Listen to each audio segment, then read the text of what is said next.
You're listening to the Rite Retirement Show.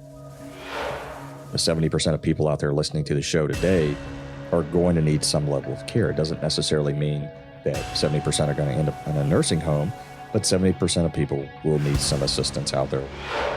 The biggest fear is running out of money for the retiree, but what we see is not enough people spend enough of their money. Cris prides himself in what matters to you.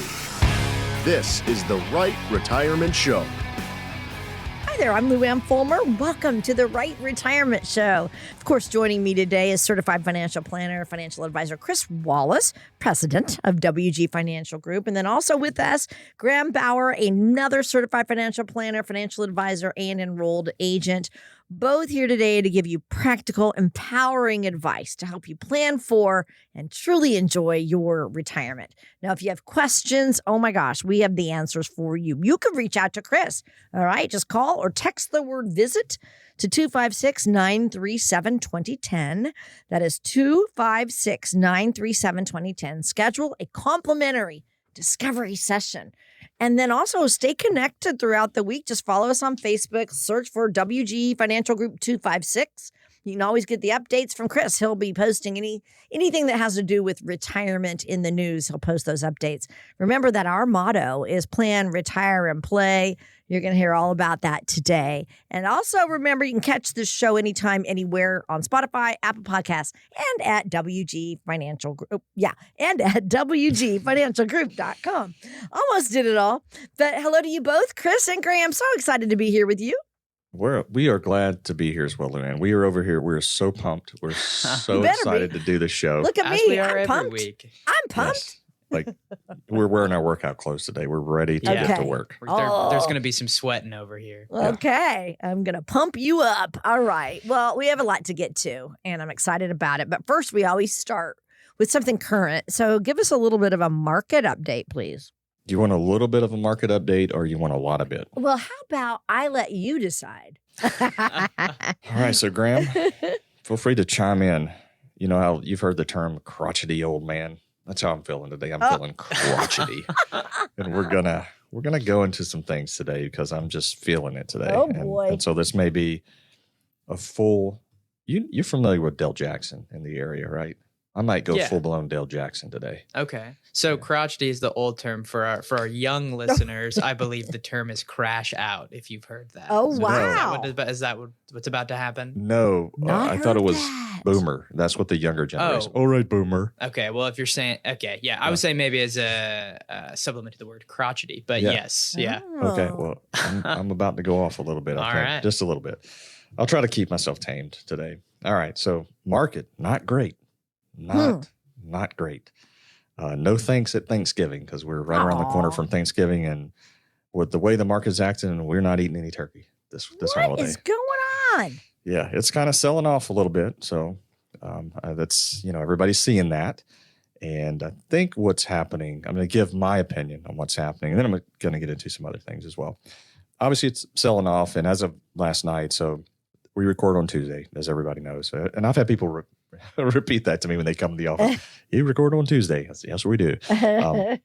So as of market close on Monday, market's off about 3.45%. It's down a little further today, so it's getting close to 4%.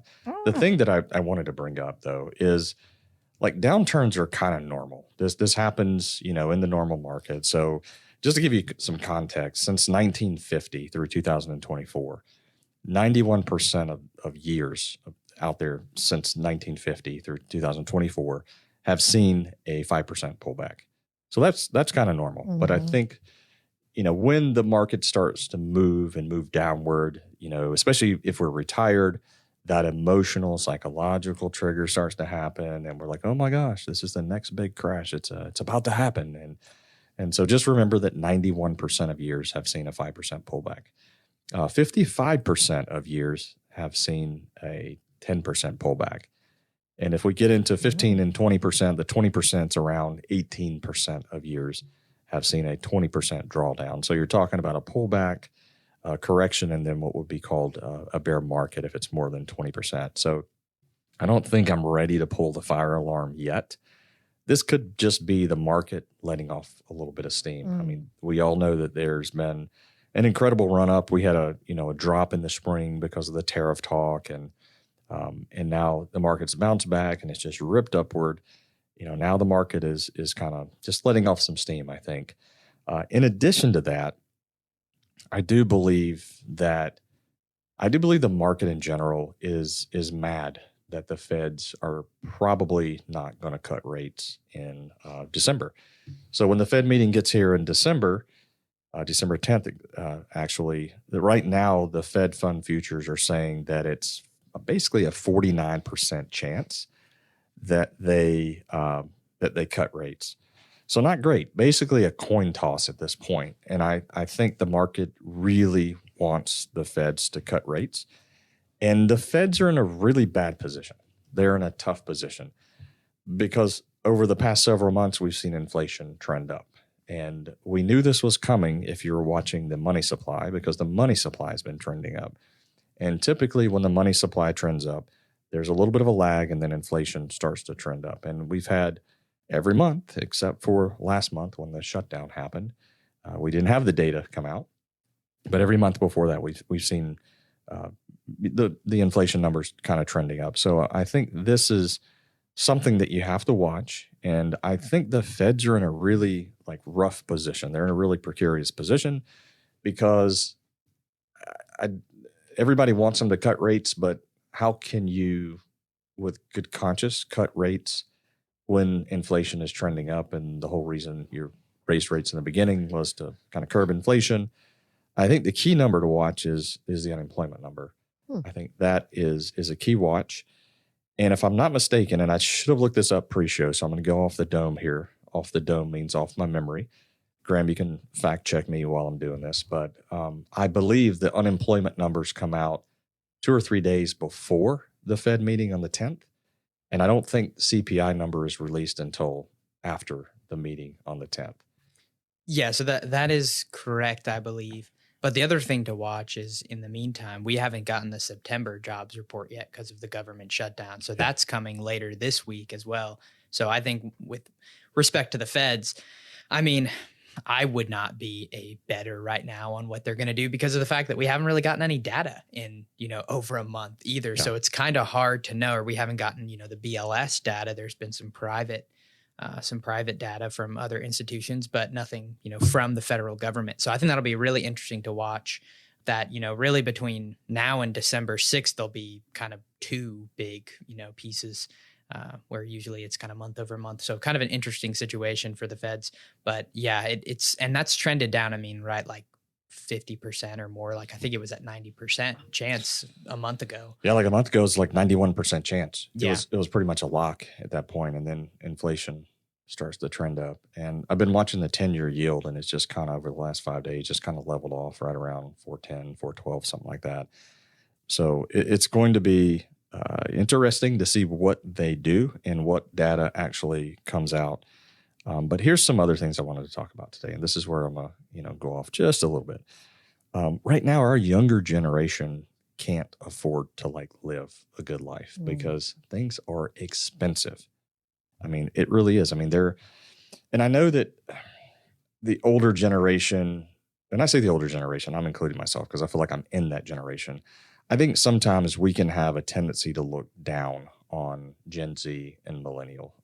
I think that we can. And also, and that goes the other way too. I made the comment a few minutes ago, Graham, boomer, I've heard that word from young people before. Yeah. Not that I've been called that because I'll body slam them if they say that to me. But, you're not. I am. No, just kidding. I haven't heard it to me yet. But, that's just kind of the thing. Kind of goes both ways. But I think the older generation were like, hey, we worked hard and all of that. And just a kind of a kind reminder, there are some hardworking Gen Z out there. Hey, my 3 kids are hardworking. Yeah. Mm-hmm. There's some hardworking millennials. And the reality is it's expensive. And to buy eggs and milk and cereal and just the everyday life supplies, it is very, very hard for them to live a decent life. And I know that I've, with my daughter, I've told her, I'm like, you can't go out to eat a lot. Mm-hmm. You can't. You can't afford to do this.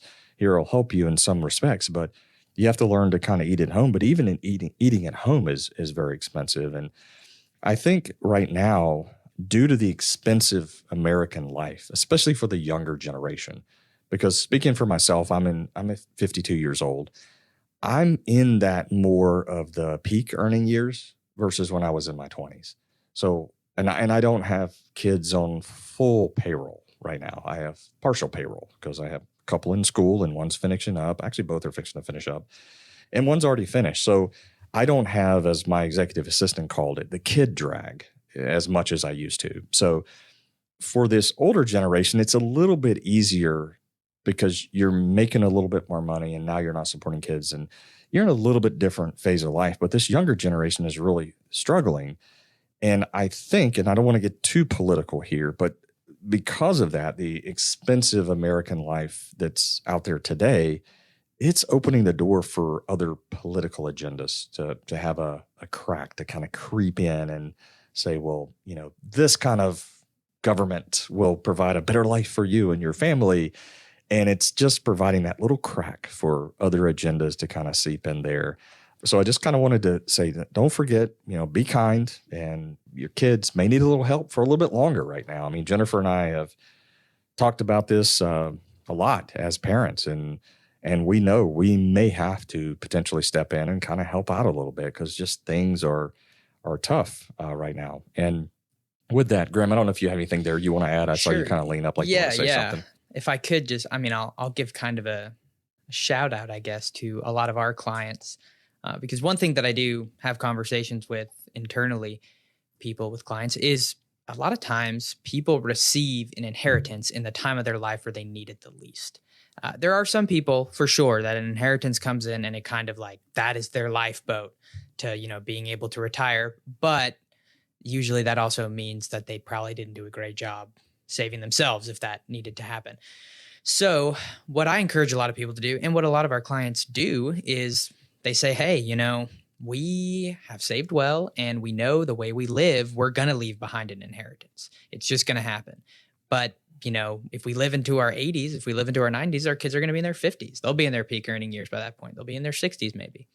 And so maybe we're going to go and help them out a little bit more today with, I was talking to somebody the other day and they want to help their kids out with down payments. They have 2 kids and want to help them both out with getting a down payment for a house. They're not going to buy in the house. They're just saying, hey, it's hard to save up that 20%. We're going to help you out in that respect. So again, I'm not saying that that's right for everybody, but I do think that, when you're talking about your long-term goals, you kind of have to realize for most people that you are going to leave an inheritance to your kids. It's just going to happen for most people. As much as they say, no, I'm going to spend it all, you're probably not. You're really just probably not in most cases. So it's good to think about, how, if you want to do that, how can you help them out best? And I really think that can be the most helpful way to do it rather than, after they've already accumulated their pile of money, just stacking, a partial inheritance on top of that. So anyways, I think it's just something to keep in mind, and definitely I'll give a positive shout out to a lot of our internal clients that do that and, have expressed that, that makes sense to them. And it's a good way to kind of help out and also see them enjoy, the fruits of your labor, I guess, a little bit while you're still alive, rather than just saying, hey, go once I'm dead, go have fun with the grandkids. It's like, oh no, let's go do this together and let's go, have fun together, make memories, all that good stuff. So I'm sure you've seen that with clients as well, Cris, but yeah, I think that is an encouragement to me in all of this. Yeah, no, I think so. And I do think on that note, I think families, it's kind of changed the way that I think about my own retirement and, obviously want to step in and make memories and help, currently, but I think it's also changed the way that I think about leaving assets behind as well, because I just have to imagine that my kids and my grandkids, I don't have any yet, better not have any for a while, in case my kids are listening. Take your time. I think life's going to just be different, and not just different, maybe more difficult than what we've had it. And, maybe I do want to make sure that I try to leave some things behind to take care of that. But on that note, I want to talk about the tariffs for a second. And I'm a little frustrated with just the talk of the dividend checks. And, when we're talking about inflation and now we're talking about turn around and giving money back into the economy, not that it's not needed, again, especially those families that are making, less than, I think it's like 100,000 or whatever the number is where they're supposedly, again, you don't ever know with what Trump says, what's actually going to happen here. But I don't disagree with any of that. But I do think, when you pump money back into the system, that's inflationary. And anytime, and I think this is a good lesson for our younger generation to learn, is that anytime the government gets involved. So I talked about a few minutes ago, the expensive lifestyle is kind of creating cracks in the, call it the American way here in America, to where some other agendas are kind of getting in there. I think the thing that young people should research, realize, and study historically is that anytime the government spends money or gives away stuff, free stuff, I mean, it sounds good in theory, but what it does is it causes inflation in some capacity. And we can see evidence of that.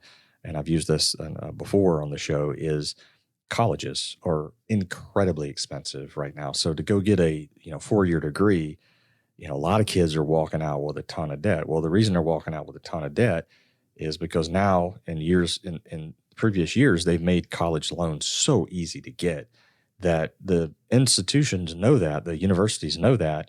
And it's like, okay, well, John can borrow $100,000 in college loans. Well, guess what? Tuition just went up. And you can see evidence that every time, basically a dollar was, provided per se, the institutions were increasing tuition at about 60 cents on every dollar. So it's a massive inflation that we've seen on college. But this also happened during the COVID timeframe.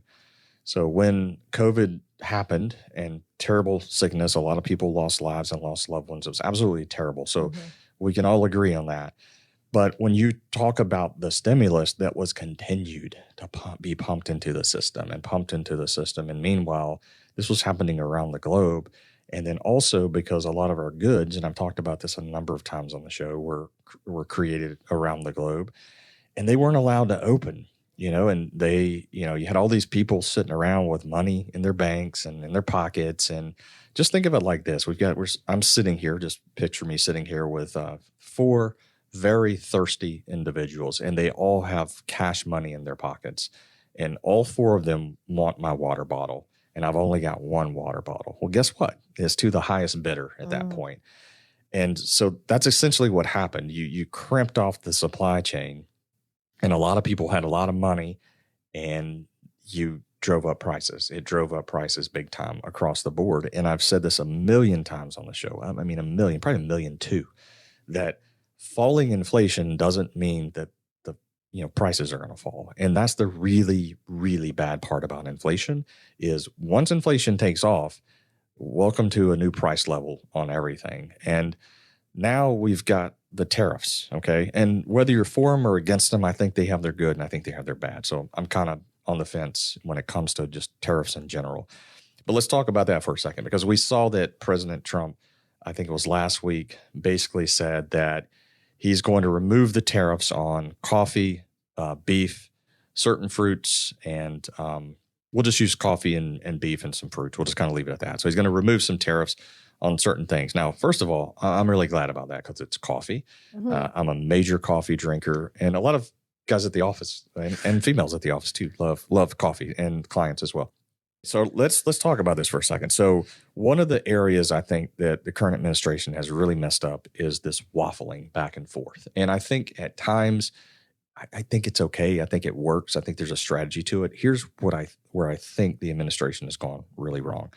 So we've got all these tariffs in place, and yeah, there's proof that there's a lot of revenue coming into the United States and all that. Yeah, I'm not going to argue with any of that. The problem is this: the tariffs were put on, let's just say coffee, for example, because as I noted, I love coffee. And let's just say that the bag of coffee used to be $5, and then we placed a tariff on it, and the company importing the beans says, all right, there's a tariff now. Your bag of coffee needs to be sold for, $10, say, for example. So now, because of the tariff has caused the coffee to go to $10. But now the administration, President Trump, has said, I'm going to eliminate the tariffs on coffee. Now, that's great. In theory, that sounds great, because now I'm like, okay, instead of my 5-pound bag of coffee beans costing a whole lot of money, now they should cost less. maybe not. Because this is the problem that I see happening. Corporations, because we're paying $10 for a bag of coffee right now, and now the tariff is gone, you would think, okay, well, now my coffee should go back down to $5 a bag. Well, I think that this could be a problem because I don't think corporations are going to give it all back. And if I'm used to paying $10 for a bag of coffee, the corporation, who is all about making a profit, might say, hey, you know what? We're going to give $2.50 of that, of that tariff, of that $5 tariff back, and we're going to keep $2.50. And now we're going to charge $7.50 for a bag of coffee because $7.50 is better than $10 for a bag of coffee. Right. And so I think this is where the administration, in my opinion, may have messed up because I don't know who's going to hold the corporations accountable for taking their price all the way back down to the no tariff level. Do you know what I'm saying? Are you tracking with me? Did I make sense the way that I was explaining that? Yeah, I mean, it's kind of the same concept, really, as inflation, in a sense where, you take a time like 2022, for example, where there's very high inflation. A lot of prices of goods did rise, 7-8%. And even though inflation might come back down to 3% the next year or 2%, or even if it was 0%, you're not going to see a backwards trend generally on pricing. And you kind of saw, when the feds were initially talking about cutting rates, they kind of, I think it was the feds at least, described the tariff inflation as, a one-time increase. And it's, we're not really going to think of it as inflation because it's a one-time increase and that's not like something that's perpetual. But at the same time, yeah, I can see what you're saying as far as if you have the one-time increase, but then you roll it back within a couple months, the one-time increase may not have needed to happen at all in the first place at that point, even if it doesn't roll back. So yeah, I think it'll be a hard thing to track, but it will be interesting to see kind of what happens once some of that settles down. Yeah, I just don't trust all of the corporations to give the consumer the entire price cut of the tariff. I'm again, probably not. Yeah. If the bag of coffee is $10 and it should go back to $5 because now there's no tariff, right? Well, who's to say they won't keep half of that themselves and reduce the price halfway? Because halfway is better than what we're paying now. And I just think that that's a problem. And when you waffle on these decisions back and forth, these are the kind of problems that I think you create there. So anyway, I'll get off my soapbox, Louann. I didn't mean to get... No. Well, I told you, I warned you I was going to do that. Yes, you did. So I warned everybody as well. But hopefully that I'm just, as I've gotten older, we run the firm here and I'm the old dog in the bunch and I've got the years under my belt. And I just try to speak what I think is good wisdom to, our staff and then also our listeners and just kind of what the things that we're watching. So let's get into what we do. Let's talk about the Rite Retirement framework. So all of that said, all of that stuff I just said is the reason why you need a financial plan, the reason why you build a financial plan to outpace inflation, the reason why you invest in the markets and you invest in companies and you grow your money to outpace inflation. All of those reasons I mentioned, this is exactly why you should build out a retirement plan. So at our office, we use the Rite Retirement process. Now, I had somebody a while back tell me, he said, "Oh, you're trying to reinvent yourself." And I was like, no, I'm just trying to make sure my marketing is all congruent, just make sure everything we do is congruent at the office. We are a firm believer in our process that we use, the retirement income, investments, taxes, tax-efficient strategies, estate and legacy planning strategies as well. So we're a firm believer in the RITE process. So I want to get into that. And it's going to trickle over into the second half of the show. So again, if you're catching it right now, you're going to want to tune in here in a little bit when you run out of time here on this show to catch the full episode. So let's kind of start with the retirement income part of it. So what I want to do is talk about some advantages of why it's important to have a retirement income plan in your retirement and then kind of the psychological impact. So Graham, I'm going to toss it to you first and just talk about some things on why retirement income is important. I was just having this conversation actually with a client that was in the office and is about to retire. And I think that the biggest thing that we've talked about many times that you really feel when you retire is that feeling of, okay, where's my income coming from? I know I have these assets. I know maybe I have Social Security. Maybe I'm going to turn that on right when I retire. Maybe I'm not. But ultimately, where is my income going, where it's going to come from, and what is that going to look like? And so one of the big conversations we end up having with people is, how do we dial in that income? So when you retire, okay, well, I'm retired, but I really know that I'm going to be getting this much a month, and it's going to be coming from these sources, and it's going to happen on this day of the month. And just that predictability of having a plan, having an income plan, and knowing where that's going to come from. The example I was just talking about, as we kind of talk through it, we were looking at, okay, what is the current, take-home pay right now? What are you making? And then what is that deficit going to be afterwards? So you're losing that income, you're turning on Social Security. What's that deficit? And then, first question, can we make that up from investments? And then also, do we need to make up that whole amount from investments? Because for some people, you're in your peak earning years, you're making a lot more than you need to live on. So, right. I think you hit on a couple of key things there, Graham. You said reliable and predictable. And I think that is what's important for people that are retiring, because there is a psychological aspect to retiring. We talk about it time and time again on the show. When you turn off the faucet of income, which is your job, and you go into retirement, and it's like, okay, how am I taking these withdrawals? Where is it coming from? And do I have enough to last? So the reliability, the predictability, and the amount that I'm taking, is that going to allow my portfolio to outlive me? Or really said another way, if I really want to die with zero. And I think there's a book out there that actually talks about die with zero. Some of the things I've said to clients is, you want your last check to bounce on the day you die. So sort of a thing. So having that predictable, reliable stream of income that gives you that, kind of the confidence feeling that your money's going to be able to last, throughout retirement, it gives you a little bit, it'll reduce some anxiety. I'll put it that way. I can tell you that is psychologically one of the most difficult things that I've seen people have to deal with, is the income side of things. And am I taking too much? And now I'm kind of afraid to spend, because I've seen that happen as well. So you retire and now you're afraid to spend, and you should be spending. This should be the time of your life where you should be spending the most of your money, is early in retirement, when your health is still good and you're more mobile, and the old corny saying, go years and slow go and no go years. It's all true. But the psychological things happens to where you don't want to do that. So I think having a plan in place, a retirement plan that gives you that confidence, and having somebody like our firm, if it's not our firm, fine, it can be any other firm. I feel like most families would benefit from having someone kind of walk the journey with them. In the case of our firm, we're walking it with hundreds of other families. So it's not like this is not our first rodeo. And I think there is value in having that office to go into and have that conversation.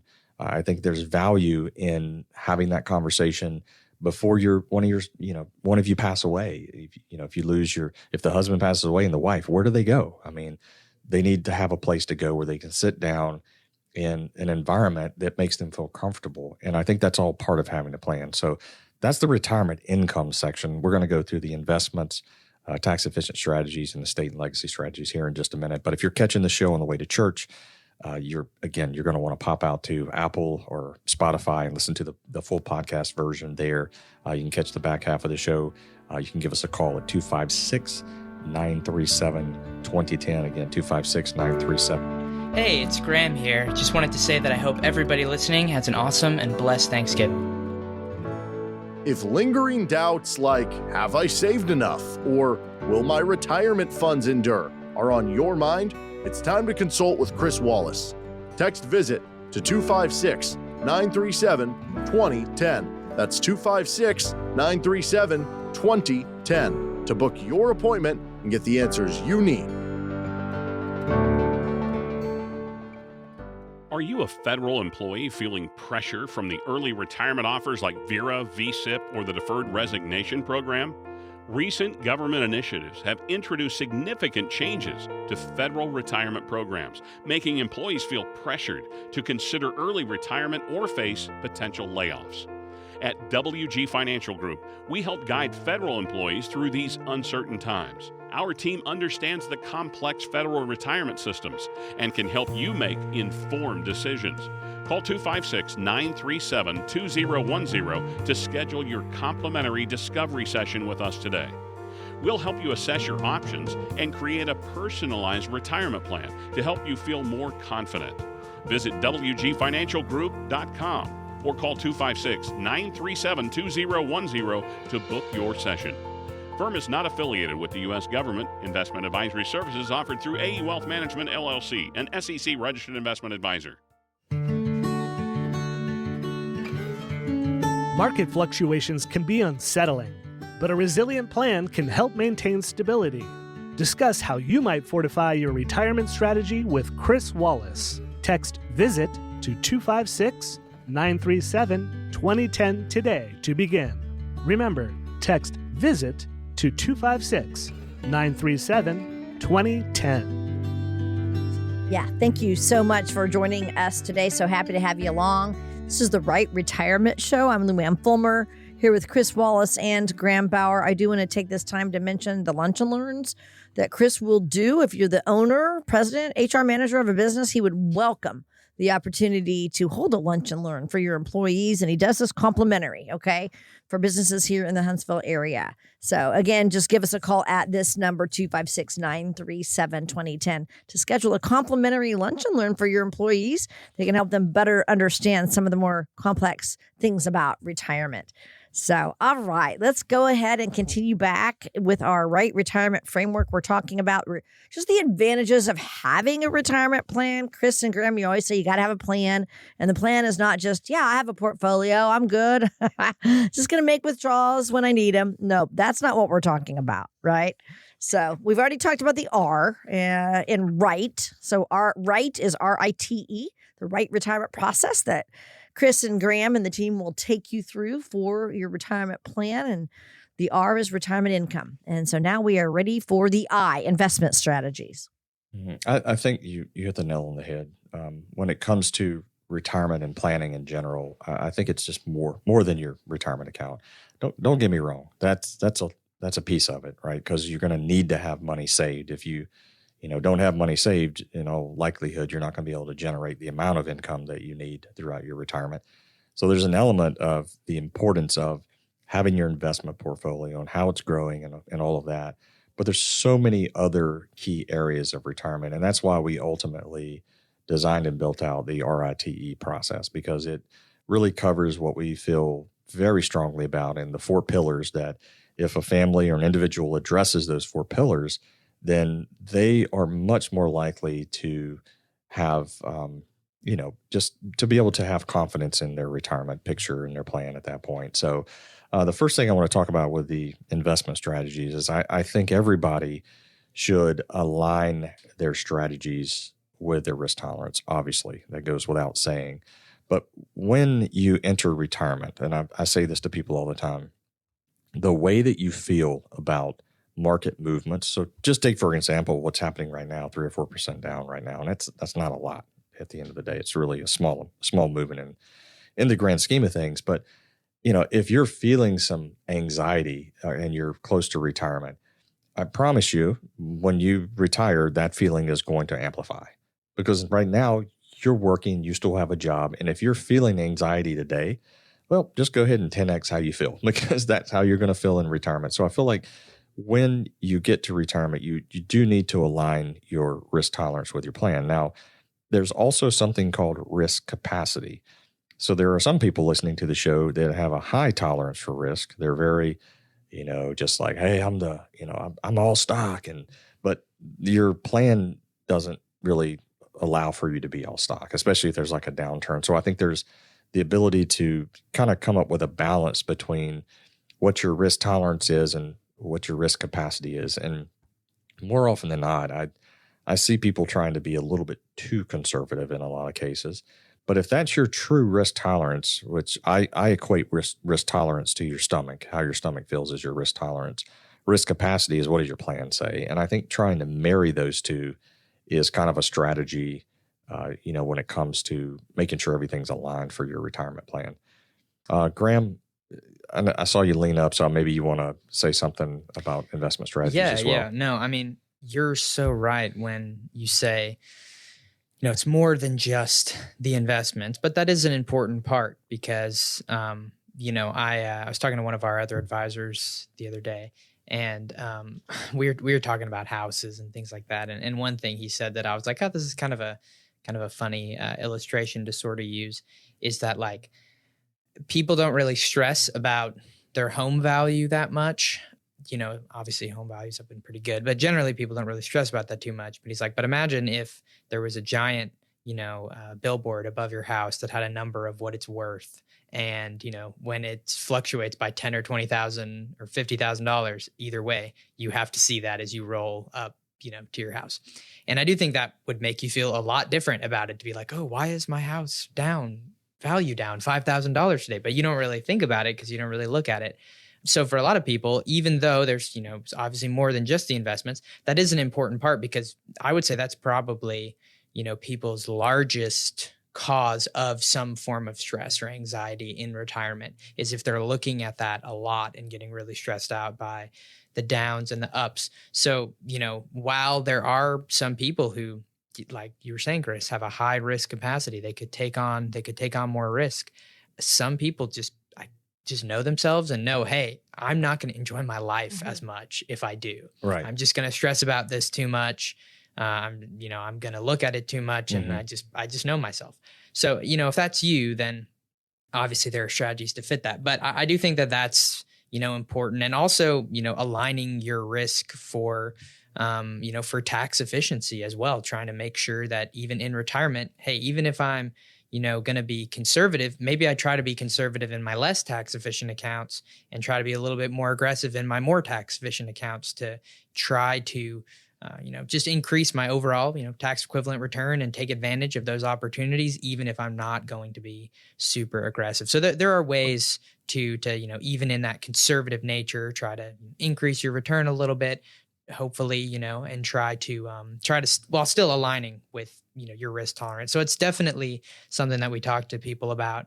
But I think that it's, an important thing to be thinking about before retirement, and afterwards, to be evaluating, because it is something that, can be very stressful for a lot of people, and for good reason. But I think for a lot of people, it does help to have someone else looking over it, and saying like, I'm not having to go in and do the rebalances, make the trades, and kind of be able to have, a shoulder to lean on, and to be like, hey, am I all right with how I'm doing this? Is this putting me in too much risk? What should I do here? So I definitely think that, like you said, even though there's more than that, that's certainly an important component. Yeah. And I think to your point of, if someone's conservative, that's okay. It is okay if that's who you really are. Because sometimes you reach a point in life where, when is enough? And there are a lot of people listening to the show, whether you have, $400,000 or, $1.4 million. You may have won the race already. And to your point, you may not want to put yourself through the mental anxiety and ups and downs. And you may have enough to do what you need to do. And there's really no reason to take a risk. But something else you said about just being responsible, someone who's managing their own money, and they're going in and they're buying, positions or ETFs or stocks or mutual funds, whatever the case may be. And most of the time, not all the time, but most of the time, they're looking at a magazine, they're watching something on the news, or they're just plainly looking in the rearview mirror. And I know that is how, I would say, I don't know, I don't think I can put a percentage on it, but I would say it's a high percentage of people that are still working. That's how they pick their 401k funds. They're like, well, you know what? Look at XYZ. Man, it's crushed it over the last 15 years. I'm just going to put my money in XYZ and let it ride. And that may work for some, but I think there is an advantage to having someone to talk to, having an advisor sit down with you, build out a plan, and maybe having them kind of co-pilot the retirement ship with you at the same time. I think there's advantages to that because, again, I think it brings a sense of confidence rather than guesswork. I think it helps you reduce some of the stress with the market ups and downs. And frankly, you have a strategy in place, because as well as I do, Graham, and people listening to the show, that there are just things that we don't know. Like there are people out there listening to the show today, engineers, NASA scientists. I don't know the first thing about what they do. Like I know manufacturing because that is the background I came from. But within the scope of their job, I have no clue. And there's just things I don't know. So I think there's advantages to kind of working, with a professional. Again, and we always say if it's us, fantastic. I mean, we love to to have people come in the office. I have 5 certified financial planners on staff. I have a couple of female certified financial planners. So if we've got, individual females, single, divorced, widowed females out there, we have a safe place for them to come talk to another highly qualified certified financial planner to be able to just walk that journey with them. That's at WG Financial Group. And we're so excited to have you along. This is the Rite Retirement Show. And if you're questioning anything that we bring up today on this show, and you're like, I think I need to go in and see the team at WG Financial Group, here's the phone number, 256-937-2010. You may call or even text the word visit for a complimentary discovery session. So we are going through the Rite retirement process that Cris and the team go through. Graham as well. They take their retirees through. It's the framework of a retirement plan. So we're breaking down the acronym RITE, RITE, and the R is retirement income, and the I, investment strategies, and now we're ready for the T, tax strategies. Tax efficient strategies. I love it. That is probably the single most important part outside of healthcare that a retiree needs to focus on, because I think we're all aware that healthcare costs are just going to continue to rise like crazy. We've really felt that in the last couple of months for sure, especially during this open enrollment season. But when it comes to taxes, we know, and we've said this 100 times, the tax code is permanent until it's not. And so the OBBB bill made the marginal tax rates permanent. And then we get some things kind of phasing out in 28 and 29. But at the end of the day, I think when you go into retirement, a big part of that plan, and I mean a big part of that plan, should be your tax efficient strategy. Like, what are you doing to reduce taxes today, meaning while you're working in your latter working years? What are you doing when you're in retirement? I think some people just go into retirement and say, hey, I'm going to be in the 22 bracket and that's fine or whatever. But there are things you can do to mitigate taxes today.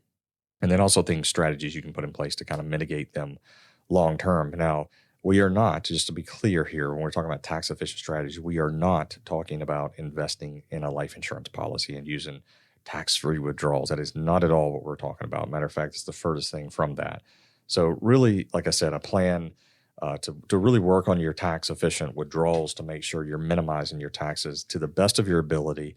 I'm not a CPA. I can't, give tax advice legally. But what I can tell you is how your accounts are going to be taxed when you make the withdrawal.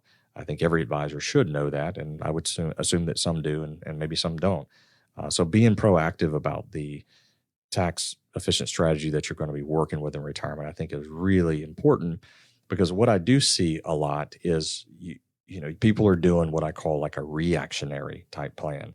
And reactionary is when you're doing your taxes on the 14th of April or the 15th, and you're trying to get them filed. You're just looking like you do at the 401k investments in the rearview mirror, and there's not a lot you can do about it at that point. So I think the tax efficient strategy that families should work on would be one that's forward looking. And I know that when we meet with a prospect in the office, and even our own current clients, we develop the report card, and that's something that we've come up with that'll address certain areas of tax efficiency based upon your specific situation. So depending on your income, depending on your charitable giving nature, there's lots of things we can talk about in terms of tax efficiency. And we have a report card that kind of highlights areas that we may want to look at together as we start building out this plan. And I think that retirement report card, Graham, has been it's been eye-opening for people that actually come in the office, because it touches on about 25 different areas of retirement planning, many of which are centered in the tax area. Yeah, it's really just a way, like we tell people when they come in the office, it's not a way to give a pass-fail on your retirement. It's just a way to give a window into seeing some opportunities that there might be. And a lot of those opportunities do, for many people, end up being in the tax category, just because I think that's probably the most complicated one to understand. I mean, there are certainly complicated nuances to investing, of course. Certainly there's complicated nuances to estate planning and all of those different areas. But the taxes side of things is really the side that, people come in and they say, this is what I really don't understand. This is what I want to try to understand a little bit better.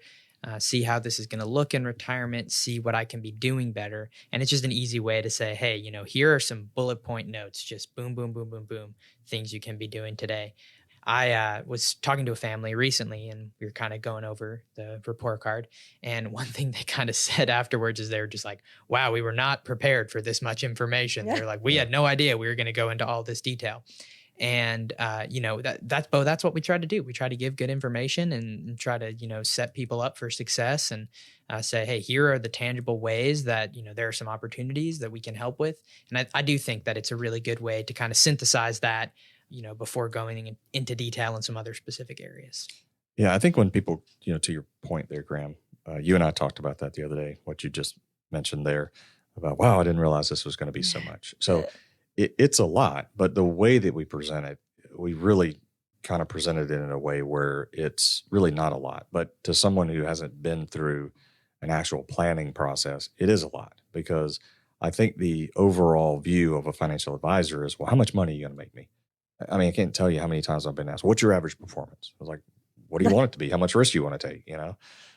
So I think when families come into the office, they are a little taken aback because of the amount of information that we do look at, that we ask questions around, because it's for the really for the protection of the family is what we're trying to do there.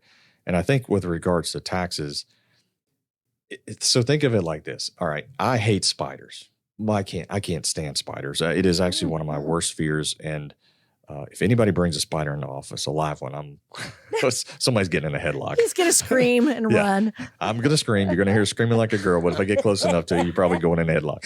So anyway, I think the IRS has like this great spider web like set up. And if you just kind of picture like this black widow spider atop the web, and you've got the marginal tax rates that kind of run up the 10, the 12, 22, 24, 32, 35, and so forth. And then around the other side, you've got the capital gains rates at 0, 15, and 20.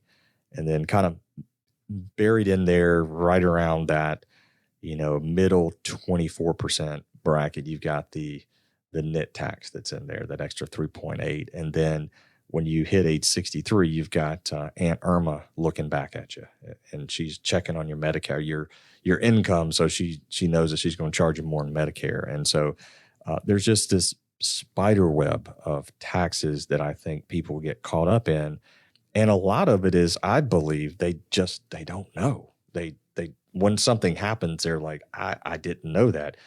I didn't know that when I sold a $50,000 long-term capital gain asset, I had $100,000 in income, and I thought when I sold the $50,000 capital gains, it was going to be at zero, because the cap gains run from 0 to 94. What is it, Graham? 2 or 6, almost 95,000. So, I thought when I sold that long-term asset, I'm in the zero bracket. But what they don't realize is that your capital gains on the return kind of stacks on top of that income, and you're in a 15 bracket. If you make $100,000 and you sell anything long-term capital gains, you're automatically in the 15% capital gains bracket at that point. So I think it's just a lack of education out there. And that's why we do the show. And that's why we work with families, is we kind of walk through that.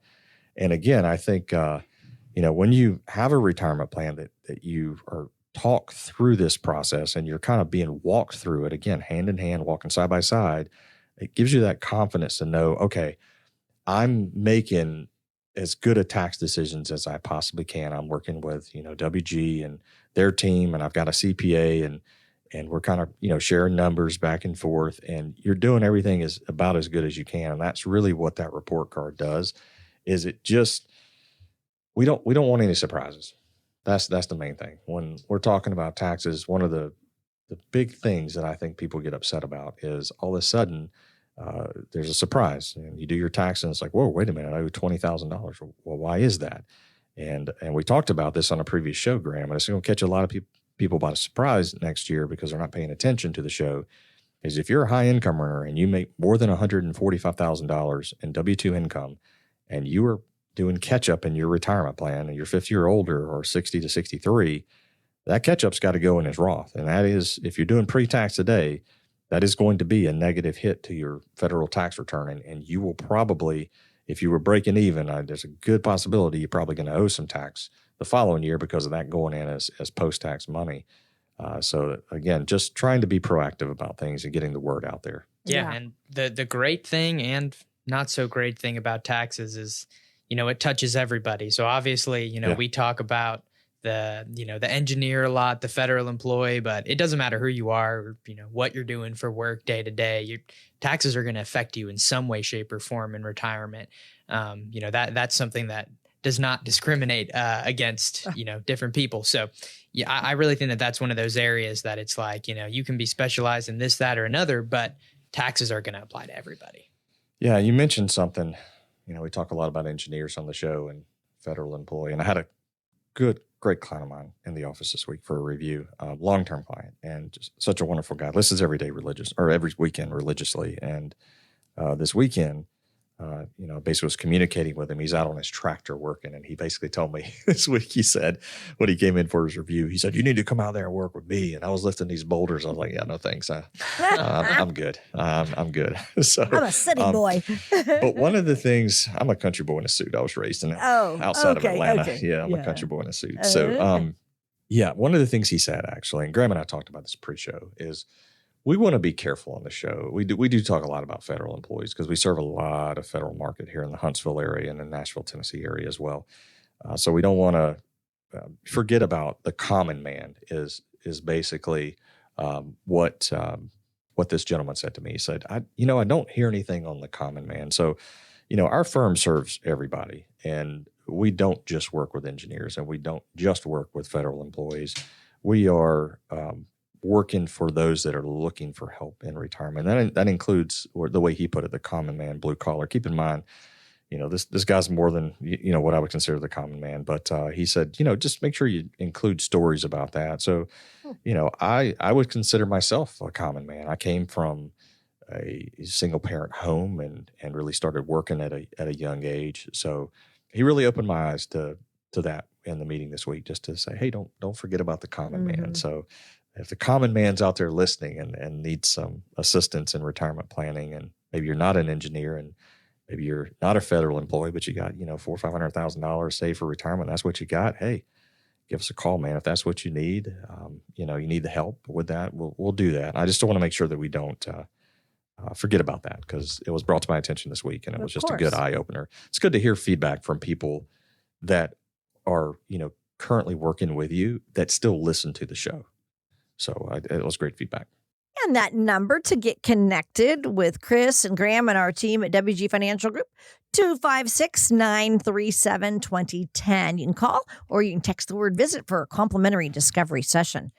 All right. So the Rite Retirement process is what Chris and the whole team takes everybody through when they come in and see them. And Chris, we're ready for estate and legacy strategies.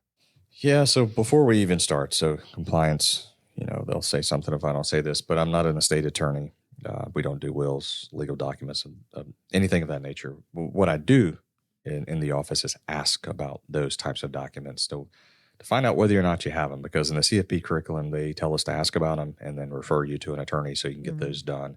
But when it just comes to estate and legacy goals in general, we talked about earlier in the show that, I believe that our younger generation today is going to have it harder than, what we have it today. And maybe your goal is to leave a legacy. I have clients, it's kind of split down the middle. With as many clients as we have, I think it's almost split down the middle as to what their legacy goals are. And some of them, they want to make sure that they leave a certain amount of money back to the kids and grandkids and everything. So, but then there's some that are like, hey, I'm going to spend every dime I got. My kid's doing good. And the reminder that I just want to remind everybody is your kids are doing good today, but we don't know what potential things may happen in their life that may cause hardship in the future. It could be a layoff. It could be a spouse coming down with an illness.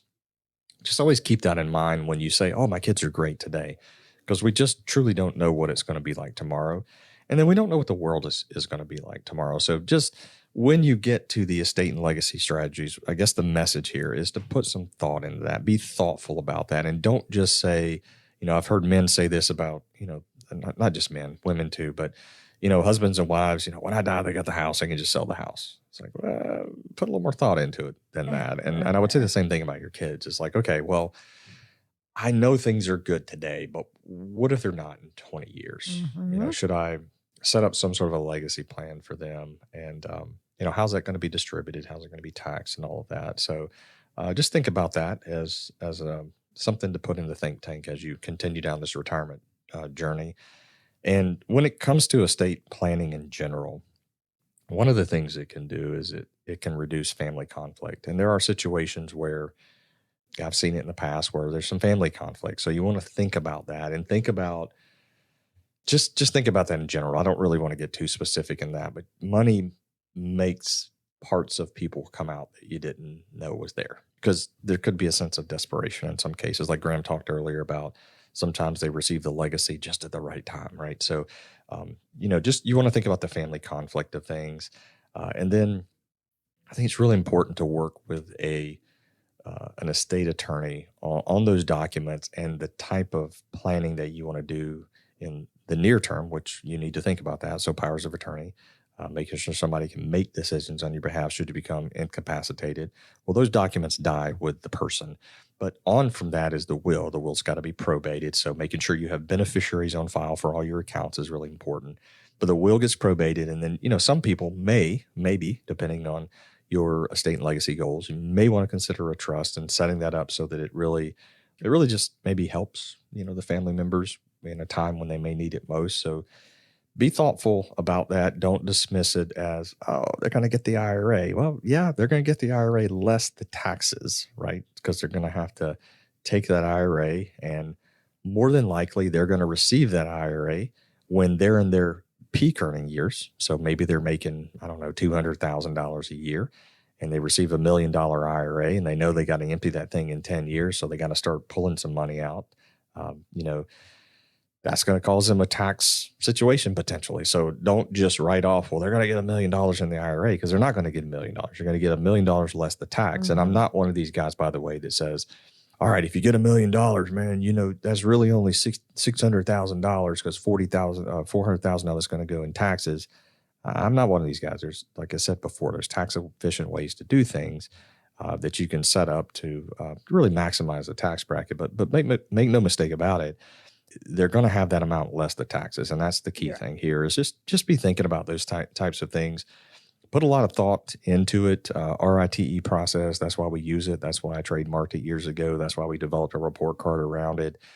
We have a lot of unique tools we use at the office to really simplify things down for families coming in, individuals and families, both for the common man, the engineer, the NASA federal employee. We cover all that. So if you would like to set up a discovery session with us, you can do that by calling 256-937-2010. Again, the number is 256-937-2010. Louann, it is Thanksgiving week. So I can't believe it. Yeah, I hope everybody has an awesome Thanksgiving. Really, I really mean that from the bottom of my heart. And enjoy your turkey, because I will not be eating turkey. I'm a ham guy. I know. Honey baked ham all the way. Yeah, you should come to our house. We're going to have a little of both. Yes. Well, you can send me some in the mail. Just overnight it, so it'll be at least a little warm when it hits the doorstep. So again, thanks for listening to the show.